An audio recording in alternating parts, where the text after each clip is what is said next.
Welcome to Primary Education Channel. Don't forget to like, comment and subscribe. बिस्मिल्लाहिर्रहमानिर्रहीम।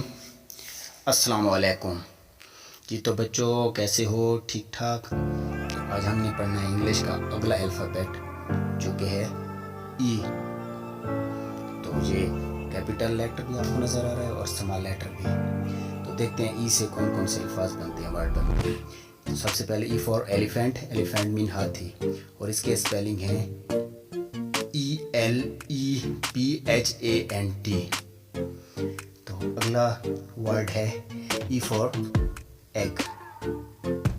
Egg mean अंडा और egg के spelling है EGG।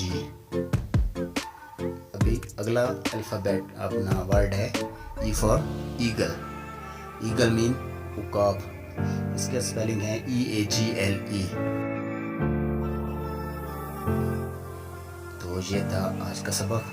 अब नीचे से याद करना है। कल मिलते हैं नए सबक के लिए, नए सबक के साथ। तब तक के लिए अल्लाह हाफिज।